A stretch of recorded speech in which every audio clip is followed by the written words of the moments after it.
it's proper for us as an organization to address these sorts of issues and bring in expert speakers like Carol. Carol is the clinical manager of consultation and care management and counseling and nurse care manager at IONA. And her title indicates that she's involved in it.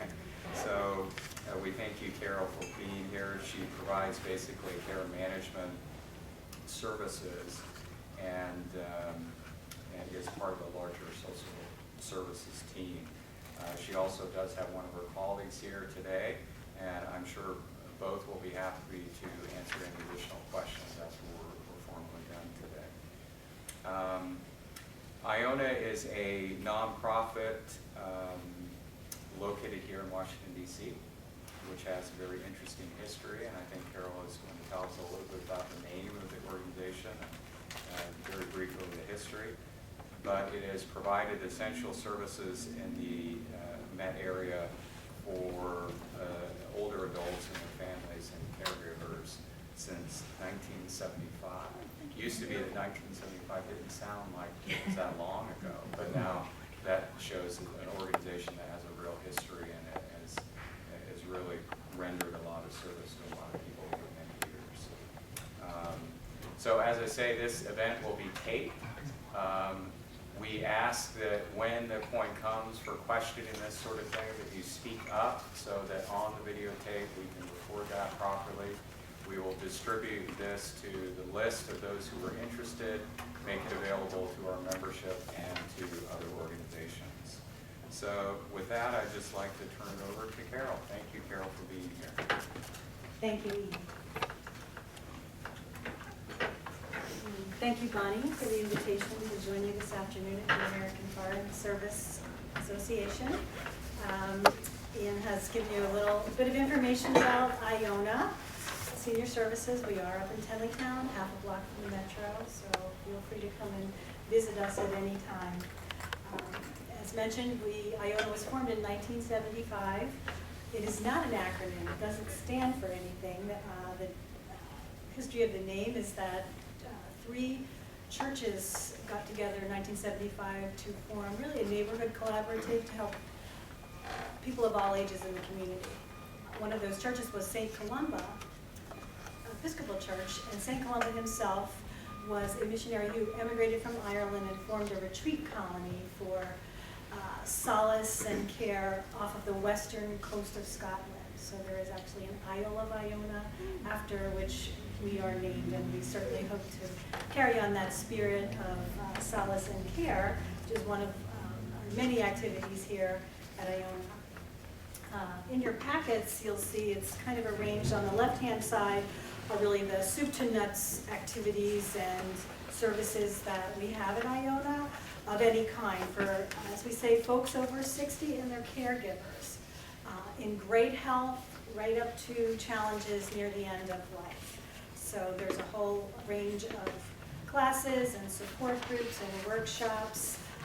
I'll touch briefly on some of those, and you at your leisure can go through the materials and certainly contact us with any questions. The second part of my talk up here will be specifically about the clinical services that myself and my colleagues in the care management, counseling, and consultation department provide, not only to folks here in the metro area, but we get a lot of contacts and inquiries from long-distance caregivers, whether it's in other parts of the United States or overseas. The holidays are a big, busy time for us because family members come home to visit their parents or relatives who are living in DC and have discovered that things have changed. So just to say that our reach goes far beyond certainly Tenleytown in Washington, D.C. The programs, just for an example, for the soup to nuts theory of active adults through folks that are a little bit more frail, we have lots of informational seminars on topics that could be considered some of the challenges of aging, but also healthy aging, how to prepare for retirement with your own personal outlook and wishes about how you'd like to proceed after you start working full-time, maybe still working part-time. what resources are out there in terms of advice and counsel. And it sounds like AFSA has already addressed a lot of the insurance and benefit issues that present themselves at that time. We have a big art program at IONA. There's exhibits of senior artists, so artists over 60, probably, I'm going to guess, 4 to 5 times a year have rotating exhibits. During those times that any exhibit is on display at IONA, really a whole variety of different types of programs, sculpture, watercolor, a lot of interesting materials. The artists themselves will come and give talks. There'll be events at IONA with tours for the artists to describe the theory behind their work. So there's lots of positive and interesting activities, as well as the care side of services. We have a wide range of support groups on a number of topics. Some are quite specific, related to memory loss and dementia and the caregivers, or even clients themselves who might be really on the front end of just worrying about their memory. It seems to be getting worse, and what should I do? Where should I go? So at the lightest level of service, you can come together in a group with one of us and talk about what the options are, what the boost your brain type activities might be out there. So as I said, it's not all nursing home talk, is what I want to emphasize here. We have a great information and referral department, which is available by telephone or by inquiry by email, live 9 a.m. to 5 p.m. Monday through Friday. You can always leave a message, and they can answer almost any question related to the field of aging or caregiving, and a lot of benefits and government programs that might be available in any situation. It's always a social worker or a nurse who's answering that phone. So again, feel free to call us and with any questions about IONA programs. My card is also in this packet, so if you, after this presentation, feel that you'd like to talk to me about something afterwards or in the future, you know where to contact me with my direct number. I have been at IONA for 10 years, just a little bit of my own bio. I was telling Ian and Bonnie, I'm kind of a second cousin. My first career was at the International Monetary Fund. I did graduate from the Georgetown University School of Foreign Service, and then was at home for a while with my children and had a reconsideration of future career options. And I went back to nursing school at the University of Maryland and graduated in 2000. And worked at the clinical center at the NIH in a medical surgical unit for a few years and came to IONA in 2003. Since that time, I've had any number of assignments, but most recently my full-time job is care management, which I'll explain in a little bit, and consultations with family members about really any type of situation that arises. Sometimes it's something pretty simple, just related to a short stay in the hospital and need some extra transportation and meals resources, to things that are quite serious conversations about family members who might be at risk of harming themselves or somebody else. So it really does run the whole gamut. We are, in my department, it is myself and 7 social workers who meet with clients one-on-one or in group situations. So we have a wealth of experience across so many clinical areas, not only health-related, but mental health, addiction and substance abuse, hoarding, really any situation that can present itself, we're well familiar with. So care management. Care management is a direct service to a senior and their family. That implies kind of an ongoing relationship. So we will be contacted usually by the family or the individual with a presenting problem. And we go out and do a home assessment if requested, take a look around the home.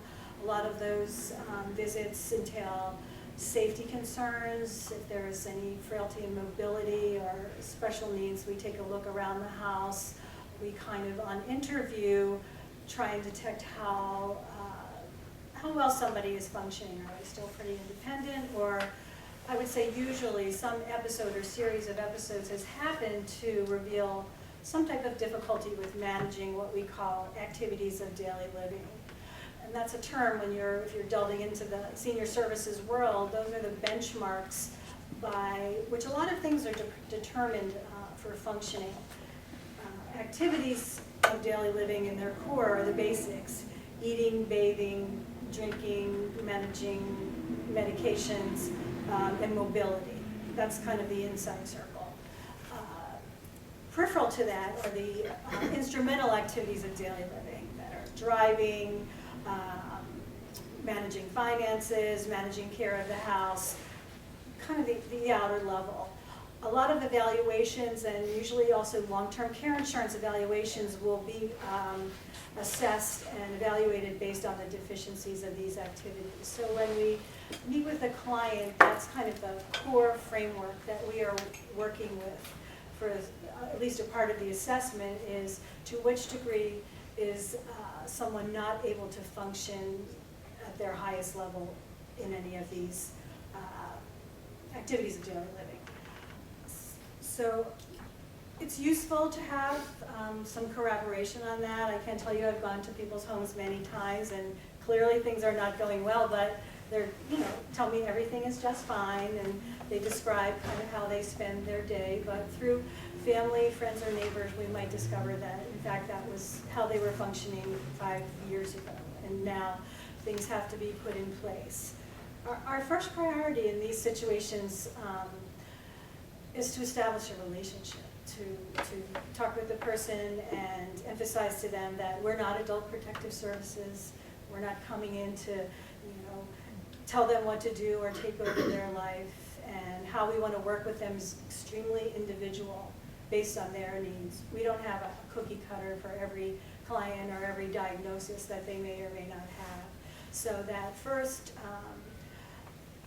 2 or 3 times of meeting with the client or talking to family members or friends is really gathering information and trying to put together a sense of not only what the needs are, but how does this individual, what's their history, how have they operated, are they pretty loners and independents, or do they like being out with a lot of people, to try and assess going forward what type of resources would fit them. So it is really, I want to emphasize, care management is always a very tailored approach. There's not a checklist that we just go down and hand to somebody. And as I said, it involves an initial establishment of a relationship. Sometimes it's very challenging. Sometimes I've often been told, well, thank you for coming. It's very useful service, and I'll tell some of my friends, but I don't need anything right now. So we really do try and hang in there and find our way, find our ticket in a very gentle and, as I said, individual way. Consultation, often I would say contacts with families could start as a consultation. That could be a single meeting or 2 meetings just to identify the problem, get the report of the supportive community, friends and family, and set out a game plan. In a consultation, the care manager might not be the person who's going to execute the game plan. It could be children, it could be siblings, it could be, a lot of times it's a neighbor. We have a lot of folks who came to Washington in the 1940s for a career, might have never married or never had children, and their next door neighbors and their neighborhood community is really their de facto family. So a consultation is kind of an hour and a half, knowing what the problem is, discussing what the resources are through the client to address it, and how to implement a plan to maintain the health and safety of the client. I will say one of IONA's core missions, when at all possible, is to work with the client to stay in their own home of their choosing. So if they love their home is safe, that is certainly where we want to work with them to be. We're not a group that walks in and says, well, you can't do X, Y, and Z, therefore you must go to assisted living, therefore you must go to a nursing home. As much as we possibly can, the goal is always a least restrictive environment for a client, and we want to work with them to create that tailored plan within the scope of their resources. If they have limited resources, we can explore alternative ways to get funding, whether it's care at home of just a few hours a day or up to 12 hours a day, what those options are, how long that would take to be put in place, where else could we get funding. Some people have forgotten that they have long-term care insurance. We can help them explore. We don't give legal or financial advice, but we really try and gather all the information and create a plan going forward. Sometimes you might have intermittent care management. You might work with the family for a number of months or a senior, and the situation is stabilized and everything's in place, and then there's a change maybe a year and a half later. So all to say that we try and really hold ourselves out as true members of the community. You're in our neighborhood. We want to help you in any way that we can. So to that end, we will go through the soup to nuts to see what's appropriate for you, what you would accept as a service, and kind of just build that cushion to keep the senior safe and healthy and stable for as long as possible. And I have to say, I think we help people live a really long time in this city, and we take great pride in that. IONA, this is kind of a little separate off the care management, but our wonderful advocates in the city for seniors on all types of issues, whether it's access to long-term care, kind of trying to oversee the district and their rules and regulations about who has access to subsidized home care, what the waiting lists are, how those waiting lists are maintained, up to safe crosswalks for seniors. We have a transportation advocate who works in our organization because the traffic and people being distracted by electronic devices is becoming very unsafe for all of us, let alone people who might have some impairments in vision or hearing that makes it just a dangerous place to be. So that was a little deviation off the path. So I would say most of my week is taken up with care management and consultations. Part of that can be interfacing with the medical community. A lot of physicians might have, a lot of clients might have physicians who are retiring, who are joining smaller practices that don't have as large a caseload, or they may have a new need. Often, since many of our services are addressing memory loss and memory impairment, referrals to neurologists or where to get a thorough memory assessment in the city is often a topical conversation.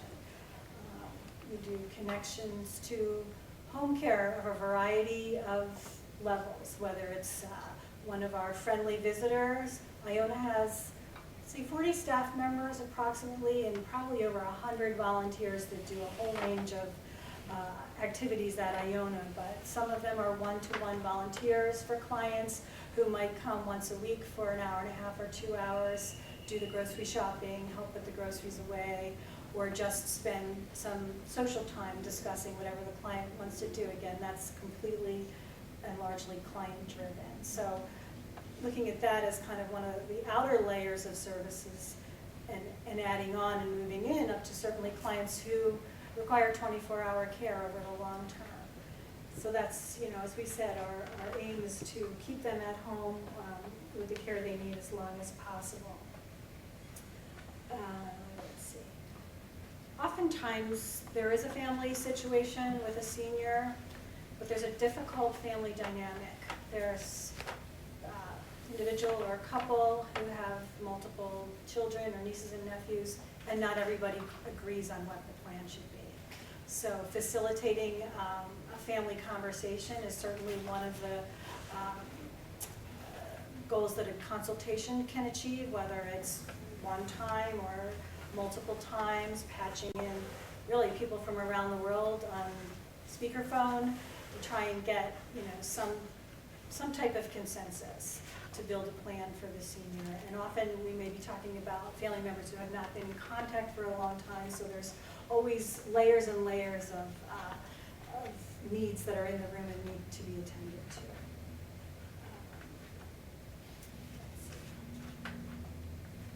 My social work colleagues have a counseling department, which offers one-on-one individual mental health counseling, related to any of the issues as we face in older years. It could be caregiver stress and burnout. It could be depression related just to the experience of aging and leaving the workplace, and maybe friends have moved away or friends' health has declined. Any number of issues. So that is one service that is Medicare will cover at IONA Senior Services. Medicare and another resource that I'll talk about, our Day Health Center, do have some insurance reimbursement.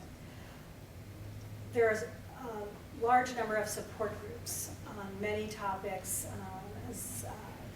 Many of them are directly addressing caregivers whose loved ones have dementia. We now have a new support group whose caregivers for folks with a serious illness. Does not have to be dementia related. We have for children, support groups for children of individuals with dementia and also with serious illness. We have had in the past support groups for folks who collect too much. We didn't want to use the word hoarding, but when the stuff gets too much. And I think all of us, I can certainly relate to that. So, you know, just to have people have the ability to not only express themselves, but to listen from others. Because a lot of times we're standing up giving advice, but the best advice is going to come from somebody else in the room who had a strategy to address a need that they found was helpful and no professional probably ever would have thought of. So the caregivers, we are also out in the community just on basic topics, really ranging from, for example, when Medicare D came into effect, just putting information out there on how to navigate these complicated resources and make sure that everyone is getting the help that they need. In that case, it was identifying people who might need extra help in paying for their drugs through Medicare D and advocating that everyone who was eligible to have that assistance did have it. We have an award-winning adult day center which is called the Wellness Center at IONA, open Monday through Friday, 9 a.m. to 5 p.m. in general. We have folks there that come 5 days a week, some come 2 days a week. It offers a great respite for caregivers who may be working. Clients have a day planned with programs and stimulation so that if they, instead of staying at home, maybe even with a one-on-one caregiver, just watching TV and not getting a variety of stimulating activities, having programs that are interesting to them, and good nutrition for breakfast and lunch. We have 3 nurses there. Any types of medication that they would need can be administered. Their blood pressure can be checked, their blood sugar can be checked. So that's kind of a higher level caregiver respite, which has been awarded many awards by the Alzheimer's Association. Not all of our participants have memory loss. There are some that have better cognition, but more of a physical frailty and need to come to a place that there's activity and not be confined to home. We find that being kind of shut in your home because you have the beginnings of an illness or in the middle, and self-isolating is the fast track to getting into big trouble in terms of your functioning at home and a risk of institutionalization. So we are that's one of our highest priorities, as we said, to keep folks out in the community in their least restrictive environment and really do whatever we can offer to them, whatever they need to put that in place. And I'm going to do a Marco Rubio here. I'm going to pass it on.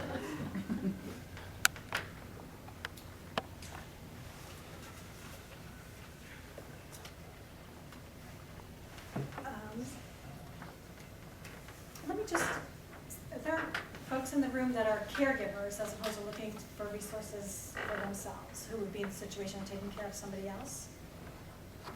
Great. I wanted to just state a little bit, IONA is a nonprofit. Many of our services are subsidized by the DC Office on Aging for individuals who are residents of the district and 60 and older. the financing for folks who are under 60, with the exception of caregiver groups and one-on-one counseling, we offer on a sliding scale and a full fee basis. So anyone who has questions about that individually, we can explain that in more detail. I guess I would like to throw it out just for some questions. I've done a lot of talking about the programs, and I feel that probably the information gleaned in the context of a specific concern that anybody has in the room might be more interesting than me just talking about in general. Yes? I don't have a question, but I just wanted to come here because my name's Ellen Milner and I am a social worker for the State Department, and I do facilitate a support group at the department on the first Friday of every month. I'm looking, I don't see any of my regulars here because we get a really good turnout, of course. I'm also a participant because I'm a caretaker, but I've been doing it for 6 years. And it's really, it's a great group. So it's open to anybody. It's over in SA1, but we always put it in the notices. But I just wanted people to know that that's a service that we provide. Plus, we also offer one-on-one counseling. Sorry to steal your thunder, but I just keep it within the family. I just want people to know, because I don't know if they know that we exist. Oh, okay, that's wonderful. That's wonderful. And that's kind of like a workplace employee assistance type of program? Yes, that's what we are. A couple of my colleagues at IONA are contracted out to Fannie Mae to be the full-time employee assistance program coordinator for the whole national program at Fannie Mae. So we have some of our satellite colleagues out there doing work around the country in employee assistance because, you know, again, many of these programs at IONA are not only devoted to the seniors, but if we add up the time away from work for the caregivers with this, you know, oncoming extension of the lifespan, memory-related diseases, and clients who need a lot of help in functioning, you know, economy's tough. Can you really fly to the East Coast or take a week off from work? So the employee assistance is fantastic. Thank you. Yes? Yeah, I was interested in your opinion on long-term care insurance. You know, what is it worth it, and what do you watch out for? And it's expensive, obviously. It's expensive. Either way, you know, if you don't have it, it's expensive to do it. Right. So in what cases do you make that decision? I think overall, you know, certainly it's within every individual whole financial portfolio. The main benefit, first of all, you know, it goes without saying, you look at the company, you look at the company's financial stability. If you're planning on staying in the Washington area or whatever area you're planning on moving to, it's important to talk to somebody to get an assessment of how much a stay in assisted living is average per day, because it varies widely throughout the country. In the metropolitan areas, naturally, it's you know, much higher than, say, in other places in the south or southwest. Secondly is to get the average rates for home care. When you if you are going to choose a policy, you want to look at who could that home care worker be. But many of them, the policies say that it has to be a licensed worker through a home care agency.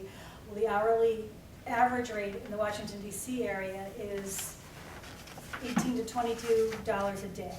I'm sorry, an hour.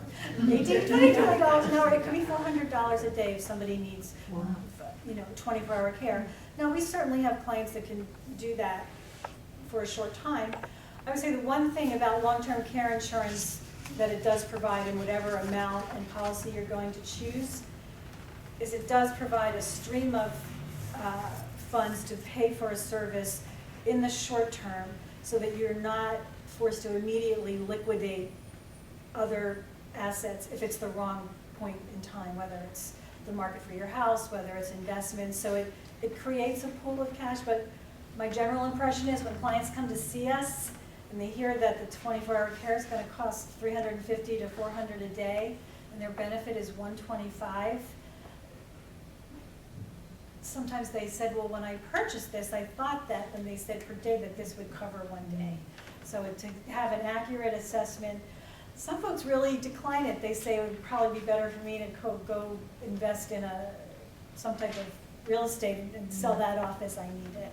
So talking to a financial advisor about where that could fit in to your portfolio, I think all of the programs or the policies that came out, you know, in the 70s that were fantastic. Someone came to see me who was 94 years old, just showed me the policy, and right there on the face sheet, it said the conditions to trigger the policy: no daily limit, no no cutoff. Wow. And I said, are you sure this is correct? She said, proudly held it up, and she said, yeah, my broker told me I'm one of the only people who has one left. Well, you know, that's not the usual situation. As I said, most people I've dealt with are trying to take that daily benefit, 125 or 150, and use that amount a day and manage to get the help that they need with their activities of daily living, their food, their medications, and their personal care done within those amount of hours. Whether it's 5 hours, and then maybe they consider if it's possible to add on one of the personal emergency alert buttons, or look out into the community for some extra hours of home care. Because I think a lot of retirees are just faced with not having that much extra to add to that. But the home care bills can be daunting. I think it's important, if you do get the long-term care insurance, to pay extra for an inflation factor. Yes, inflation factor is very good. Also pay attention to what the period of the blackout is in front. Some policies will have 30 days that you pay first before the insurance company kicks in, and it can go up to 90 or 120. So those are all important factors. And then recently, Genworth has raised the premiums for women to by 30 to 40% more than for men, and that's and probably the other insurance companies will follow suit. Right, so that's an actuarial calculation on the facts. What some folks, I guess, in their late 40s, early 50s might consider is that you can concentrate the payment of the entire policy into 10 years. You have the whole thing paid off over 10 years, so that you kind of are paying for it during your peak earning years when it's you have the income to support that. Another thing to look at is whether once you make your claim, will you be continuing to pay the premiums. Some plans offer that you can discontinue the premium at a lesser benefit, and that all depends on what the illness is that presents itself, at what point in time it presents itself. But I'm not sure if I really have an opinion. I would say it's uncertain, depending on your age and situation, about whether it's the best investment of money. But to talk to a financial planner is a good idea, to look at it in context of the whole. Yeah. I have a follow-up question, because when I was in my 40s and 50s, these were first coming out, and they all promised that they would never raise their premiums, and that these companies would always be around. Well, my sense is companies are now saying we have to raise premiums, or they're going out of business, or have gone out of business. So I was just wondering if anybody could comment on, how long do your premiums stay at a certain rate, then when do they go up, and how much can they go up by? I'm sorry, I can only speak for myself. I bought my policy at age 54, that was through the New York Life Plan. And thankfully, because I work at IONA, I was schooled to ask those questions. I can only pray I made the right decision. But one of the things in my plan is no hike in that. And the way I decided to do it was that I don't have children. I was trying to be clear-minded about the future, and also the way the premium comes out of my checking account, and my premium happens to be what the cost of one day of care is. So in my own mind, I feel like, you know, I pay that now, and then that's, you know, it's the equivalent of what one day of care is. I know that my mother's home care bills post-surgery, her first bill for some care at home was $14,000 for the first 3 weeks that she wrote a check for, which is pretty, because Carol uses the word daunting, is obviously an understatement. And the only other thing I would put out there is, from personal experience, is that the questionnaire, the health questionnaire that a nurse conducts when you decide to apply for the policy, is intense.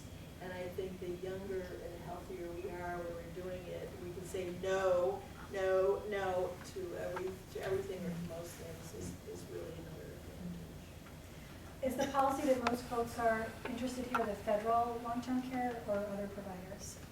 Federal? Okay. I mean, I would just say in my experience, people who have come to me with the federal, it has been a solid policy.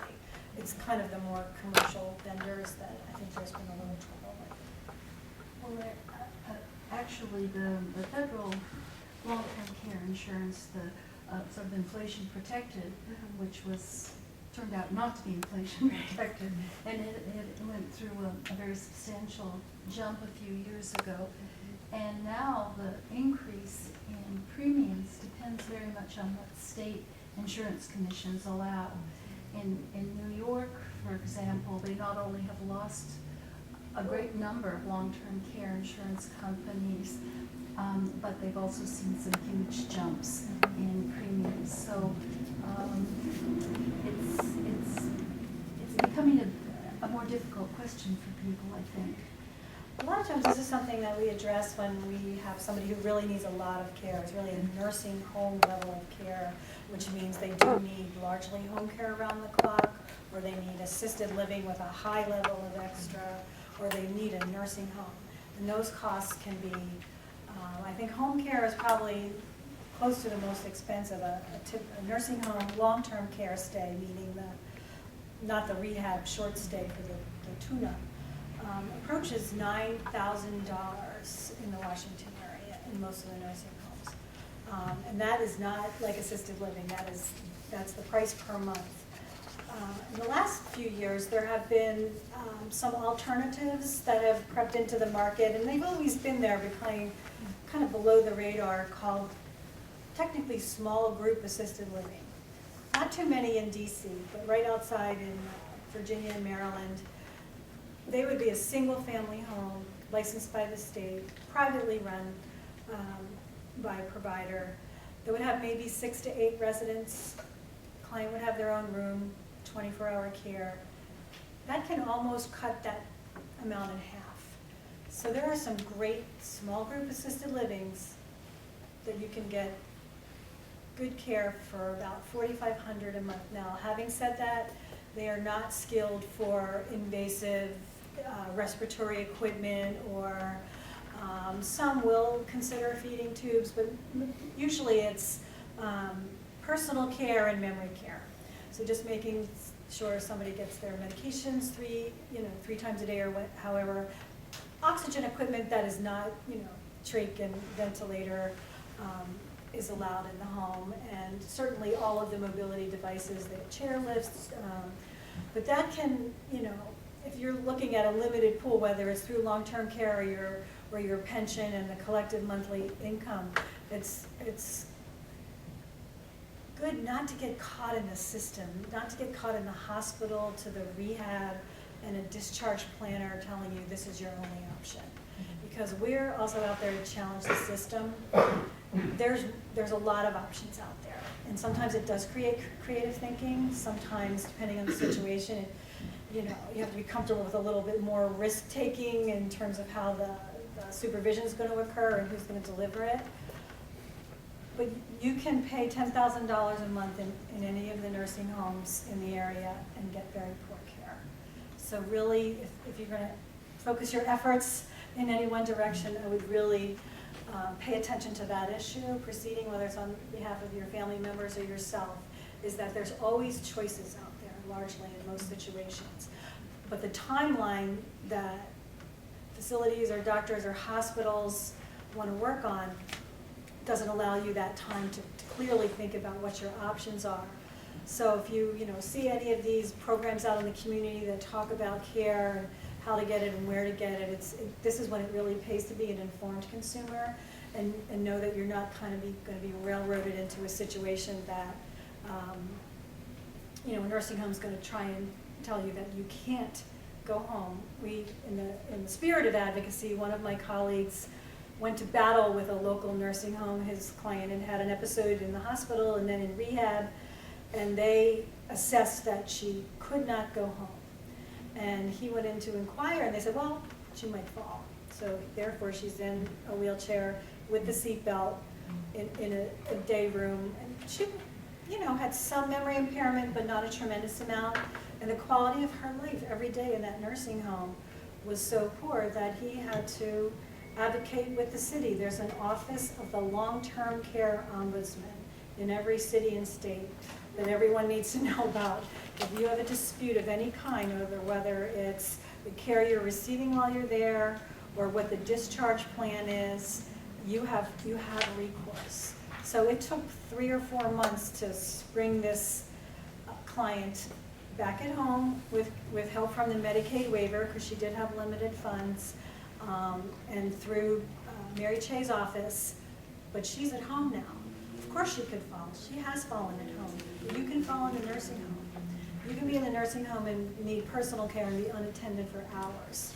You're at as much risk of other kinds, so you really have to advocate for yourself. And this is a lot of times when we're called in, is that a family member from afar has a parent in the nursing home or an aunt and uncle, and they're stuck in this situation that they're being told one thing and they just need advice from another source. So we really take those situations seriously. Can you help families who move overseas and there's someone here who needs care? Do you provide the service of sort of monitoring what's happening with people, parents, whatever?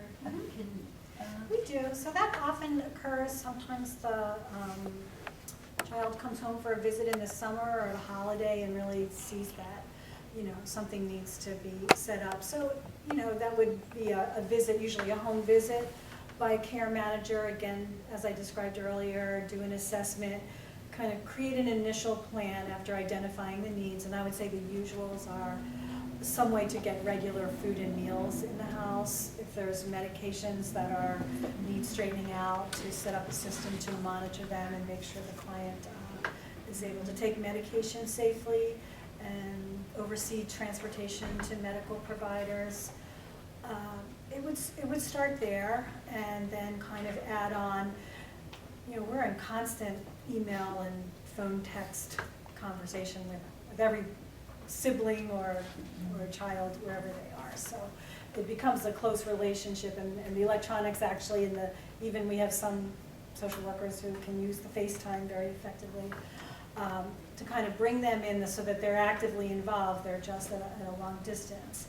Then we have some folks that are either here working for State Department or World Bank that can handle things while they're on the scene, but they're going to go on a mission. They're going to be gone for 6 weeks. They set up a relationship, and we get the phone call. I'm going to be out. I want you to know I'm going to be out of town for these 6 weeks.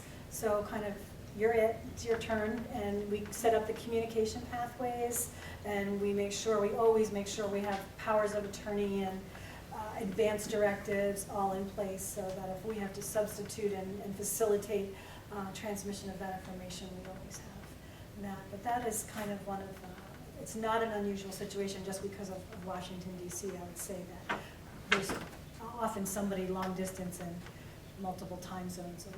Back in the day where everyone communicated by fax, I gave somebody my home fax by mistake.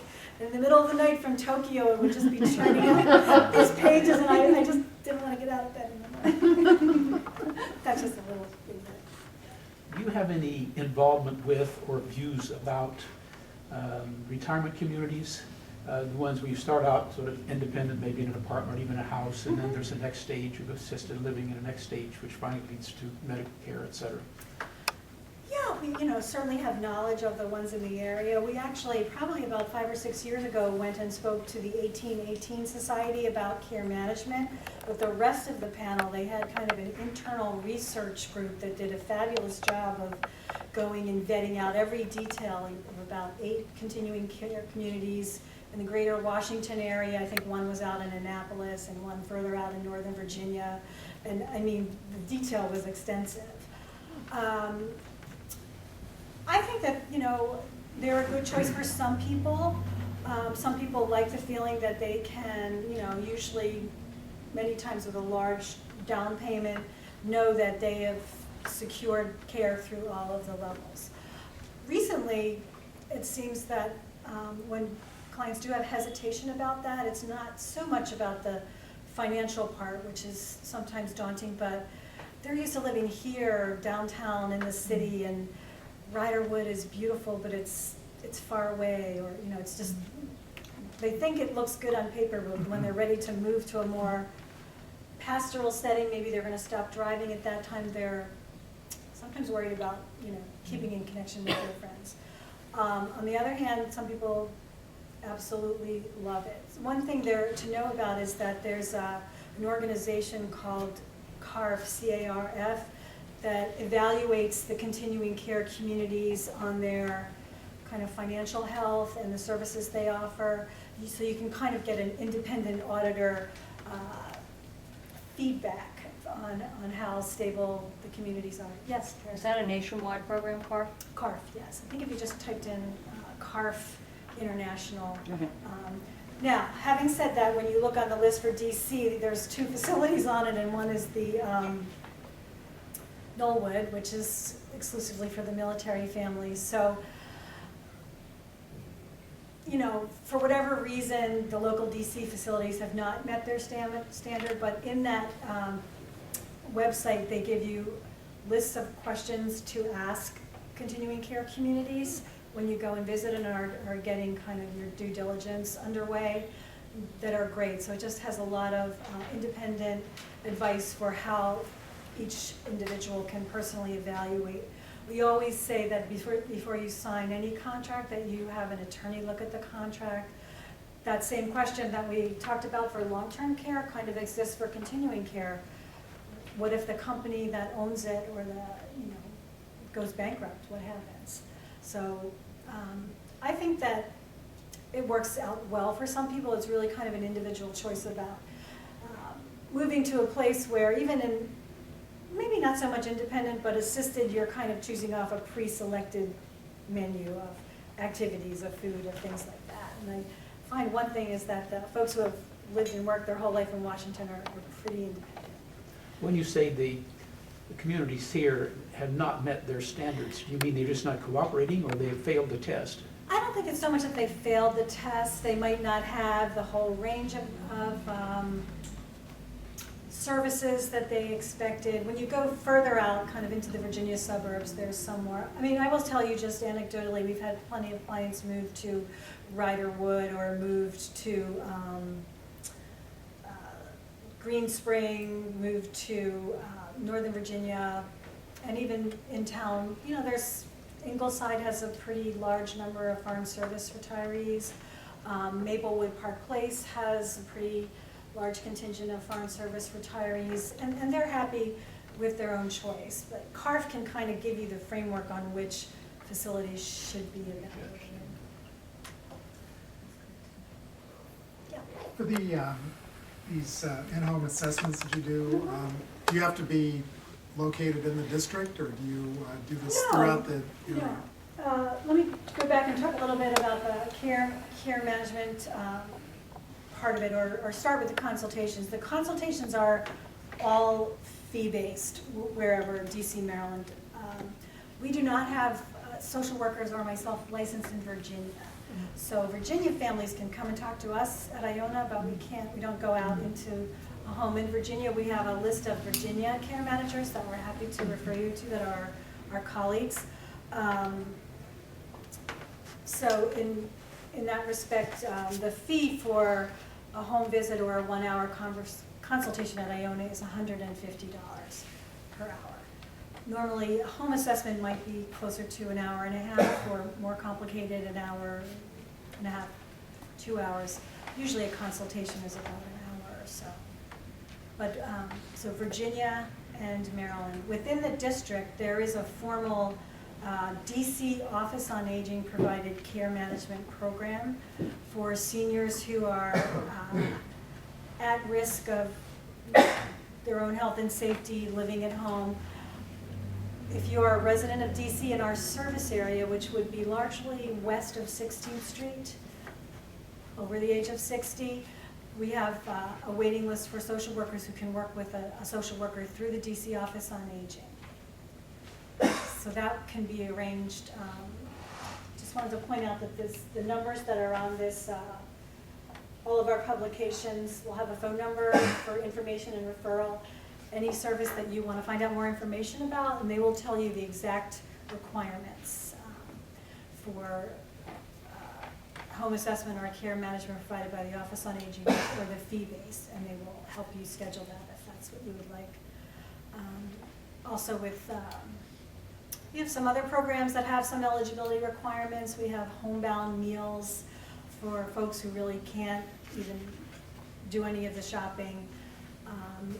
The definition of homebound for the DC Office on Aging is unable to leave the home with the exception of attending doctor's appointments. So any resource that you call about, the intake person will mention to you whether it is based on a privately paid fee or based on, there is a subsidy from the DC Office on Aging.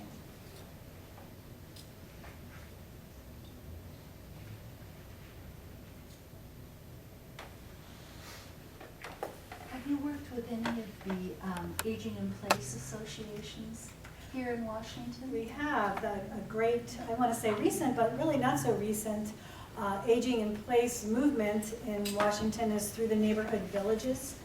There are now, I'm going to guess, about 12 fully active.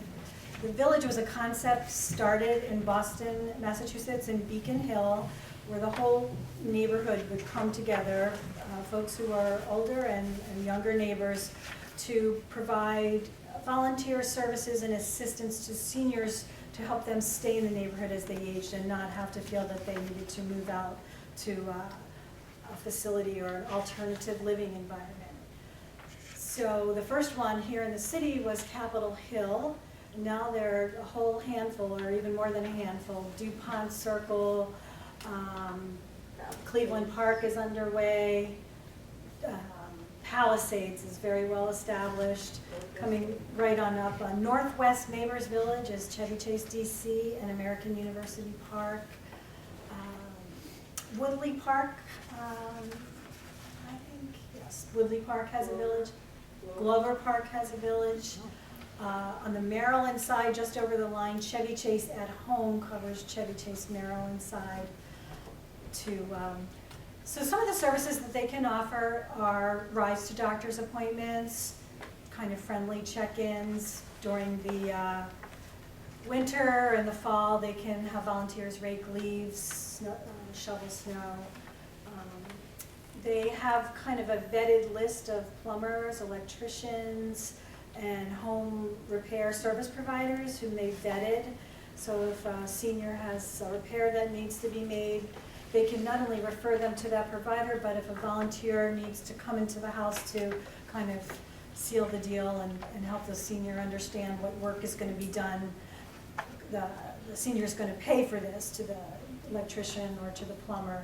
But just to make sure if they need kind of that extra layer of support, the villages also have social activities where the whole neighborhood comes together and they make sure that seniors have transportation to get there and can kind of be included. You know, we don't want this kind of shriveling away from, and isolation is really our number one enemy. So I think most of the villages, I think with the exception of Glover Park, have a membership fee. It's about $500 for a year. Some of the villages just have a one-time membership type of option. There are scholarships or subsidies for folks who might be lower income. So I think it's a great option for folks, especially sometimes transportation starts to be the first problem that presents itself even with folks who are fairly healthy. For whatever reason, it might be mobility or vision, they're going to have to stop driving. So that type of first link, that lightest part of the cushion around them can be help with transportation, and that can be kind of one piece of the pie on how to get some assistance in that regard. And just it also establishes kind of a relationship. People know who you are. Yes? Any thoughts or advice about, or for folks who may be looking at bringing an aging parent from another part of the country to either live with them in their home here in this area, or finding a place for them to reside nearby where they live, again, in this area. Right. That's often a subject of the consultations. Like, you know, child lives here and are thinking of bringing a parent close by. So we can, you know, again, through conversation, assess their level of functioning, how they've been functioning in the home that they're in now. Would they need any assistance during the day other than what you can provide, and how to get that, where to get that, if they're going to live in a senior facility here. Sometimes people, a lot of folks have just been moving into a rental in Friendship Heights or one of the kind of locations in the city that has a lot of accessible and walkable destinations. So we started that at the most independent level and graduate up to senior independent housing. Senior independent housing is for folks over 55, 60, that it's an independent apartment. You come and go as you please, but there is usually a dining room that has meals, and some type of van transportation. So that would be kind of the latest level of assistance. And assisted living then involves dining room meals, but some general safety oversight and you know, asking you to sign out of the building and knowing where folks are. So we start with their resources as well. So what's going to fit the budget? You know, still leave them enough income to attend to their other needs. What type of environment do they like? Do they like, you know, places that have a whole range of activities? There's something to join all the time, or that are kind of built out to be a little bit more quieter, and then how to get one-on-one help for their own personal interests and needs outside in the community. We always encourage folks to come to IONA and take a look around and, you know, see if there's anything there of interest activity-wise, whether it's the day health center or some of these healthy aging groups might be a good way to introduce them to the community and kind of talk about, you know, having moved from another location. So that is something that the care managers do often is talk about. Also, if there needs for subsidized housing because their income is moderate, then we can work with them to talk about what the eligibility is for those residencies as well.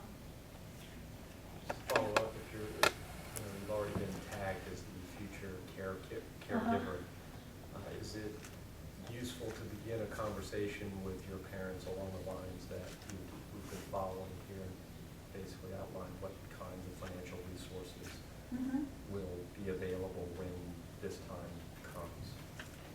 Right, because I think it's good to just have the introductory presenting of the idea. I'm kind of in that space with my own parents right now. I'm not saying it's going so well, but yeah, you want to have a framework of what their monthly income might be, because sometimes we're talking about it in an abstract sense, then something happens and the ball has rolled downhill pretty quick and action is required immediately.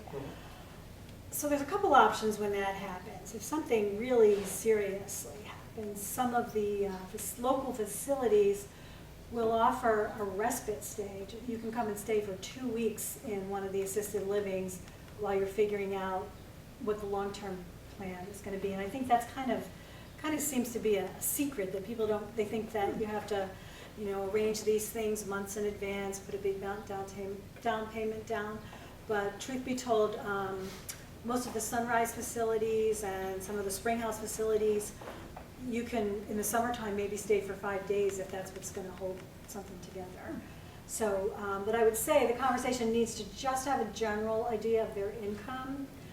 If you think that they're going to need any subsidies from the city or Medicaid, you really have to know the structure of your assets, because, for example, owning property could complicate the eligibility of that if they're not going to be living in that property.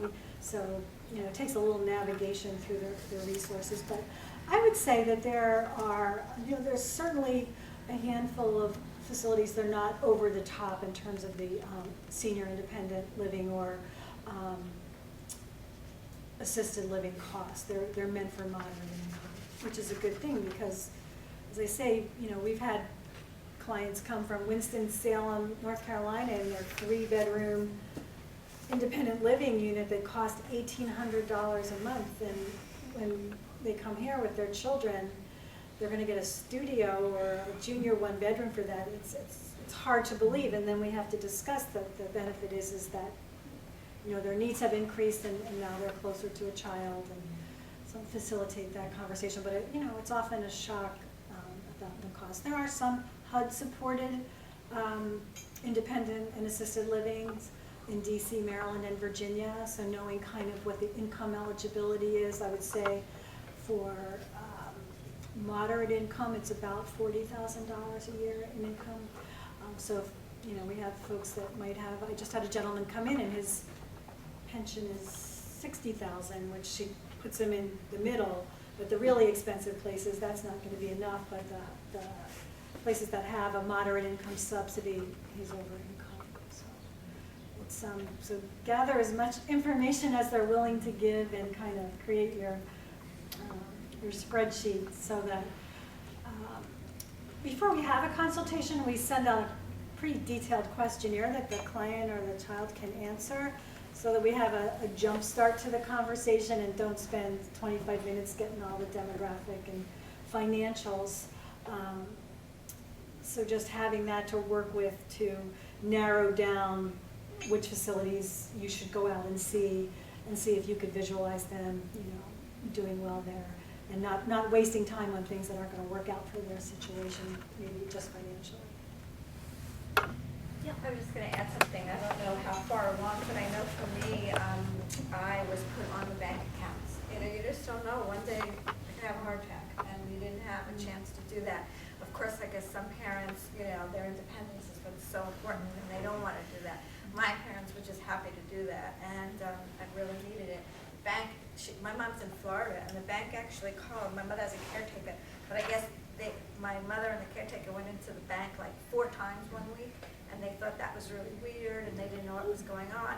So they actually called me, you know, here in Maryland, which I thought was really, really great.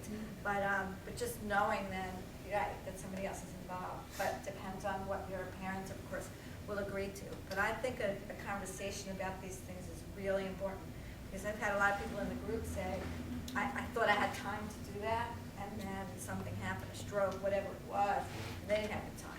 Talking about what your parents want, you know, as far as, you know, living well, you know, those kinds of things are really important also, when they're able to. You know. Which is a great thing in 2 different directions. One is to be on the bank account is optimal because electronically you can see the daily transactions. I think that the caregivers are the salt of the earth that hold the universe together for a lot of our seniors, but every once in a while there's a bad one in the batch, and it's a tale of woe about their family that needs money, and the senior wants to be kind and wants to be their friend, and the checkbook opens or the ATM card is given out. The rate and incidence of reports of financial exploitation to us in the last 18 months has been horrific. And the amounts that people have been exploited for have been horrific. People have had their entire liquid asset base wiped out by the tree trimmer, who kept representing somebody with memory loss for the bill to the tune of $300,000 disappear. Well, that's not the average, that's not the usual, but it did happen to somebody in Chevy Chase, DC, and again on the Montgomery County side by a different landscaper tree trimming. And it's, I always tell, you know, children especially that come to see me, if your parent is in the line at the giant checkout and is confused about the debit card or confused about the credit card, somebody's observing that and somebody's going to follow that. And either start with the tale of woe or say that, don't you remember, we had a client who recently moved into assisted living after her family found out through a series of instances, and the worst being she went to the Citibank on Connecticut Avenue and did her banking, came out, and a guy in the parking lot said, I can fix this car for you for $6,000. So she said, oh, okay. So he follows her to her house.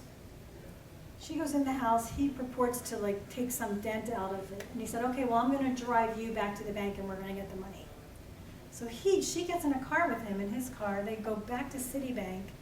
She goes and fills out a withdrawal slip for $6,000 in cash, and the teller is kind of in the process of handing it over, and asked someone else to call the police and asked the client to sit down. So it was intercepted, but the actual withdrawal was made, and a child found out about it later. So if it's at all possible to get onto the account, it's advisable. You know, it's kind of my parents, I don't think any of us are on their accounts. They're not quite at that stage yet, and sometimes, you know, generation very conservative about their money. They don't want to share their private financials.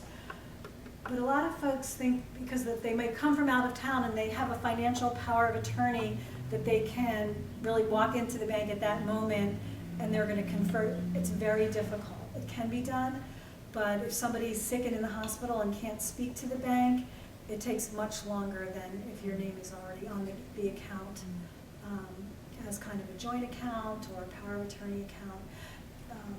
The powers of attorney have to be presented to the branch sends it to their bank legal department, the legal department reviews it. They don't always approve it, they ask for more information.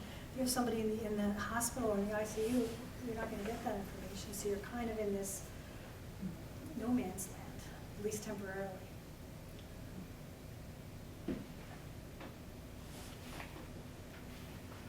Did I talk to you all right? I hope this was useful. Please come visit us. We have, Diane, we have monthly tours or weekly tours you can sign up for just to take a walk around the building, see what's in there.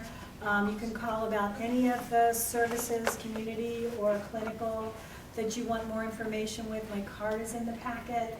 Please feel free to email with a follow-up question or clarification. And thank you so much for inviting us. Thank you.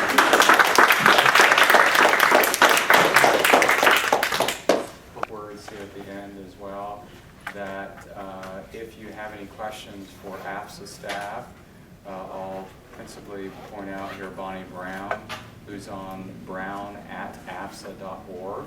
So that's both for this audience and also our viewing audience. If you have any questions, Bonnie can serve as a liaison. I also want to thank Matt Sumerak for his support for this program and for the other programs.